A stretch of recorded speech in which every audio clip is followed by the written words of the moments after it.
All right, today we are going to tackle a concept that's like the absolute bedrock of probability and statistics. It's called expectation.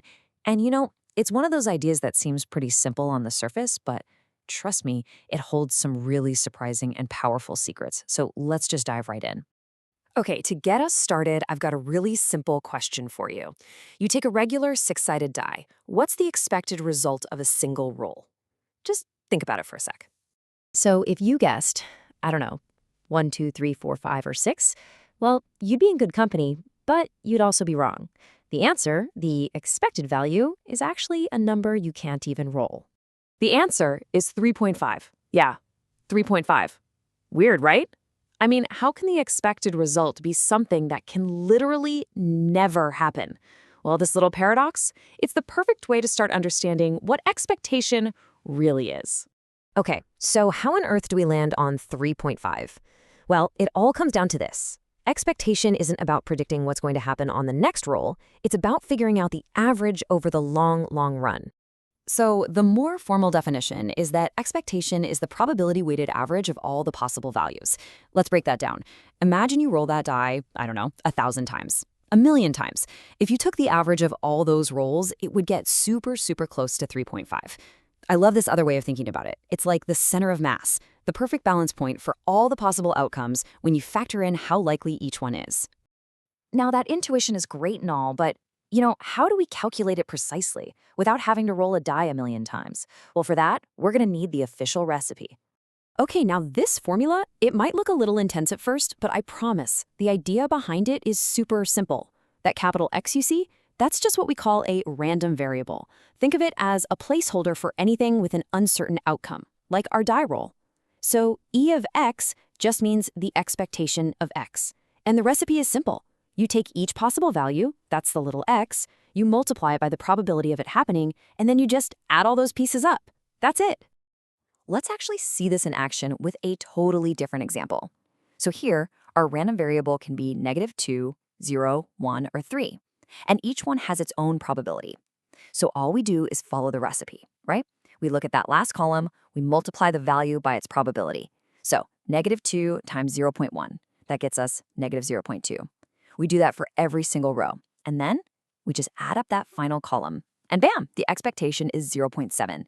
And notice once again, the expected value isn't even one of the possible outcomes. Okay, so that's the basic mechanic. You get it. But now we get to the really, really cool part. Expectation has this one property that is so incredibly useful, it honestly feels like a superpower for solving really complex problems. This right here is called the linearity of expectation. And all it says is that the expectation of a sum of things is just the sum of their individual expectations. It sounds simple, but what it means is you can break a huge, complicated problem down into tiny, simple pieces. And this is why it's a superpower.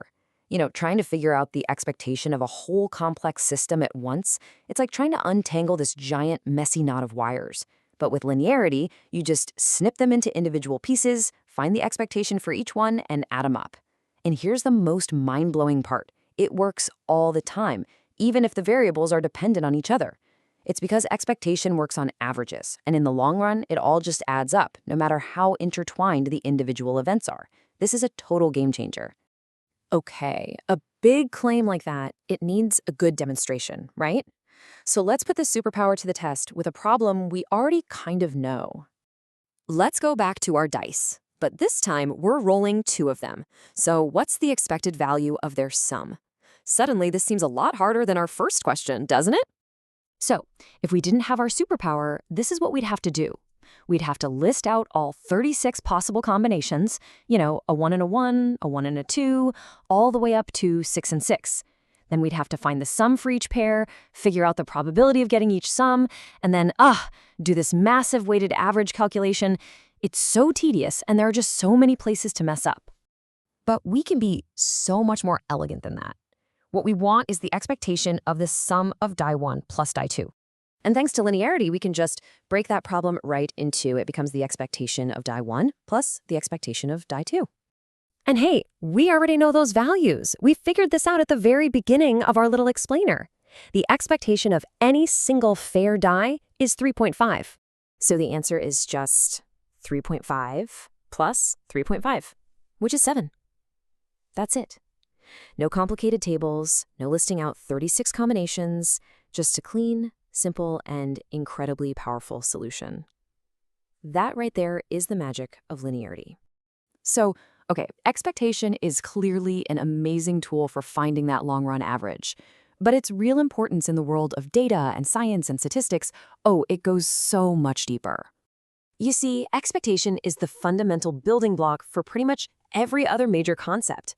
You want to measure risk and uncertainty? That's called variance, and it's built on expectation. You want to understand how two things move together? That's covariance, and guess what? You start with expectation. Pretty much all the sophisticated models that run our world, in finance and insurance and machine learning, they're all built on this one single core idea. Which brings us to one final thought to leave you with. In any game of chance, right, whether it's a casino or the stock market, the house always knows the expected value. So if you, as the player, could also calculate the true expected value of every single decision you make, does that mean you've beaten the game? Something to think about. Thanks for joining me.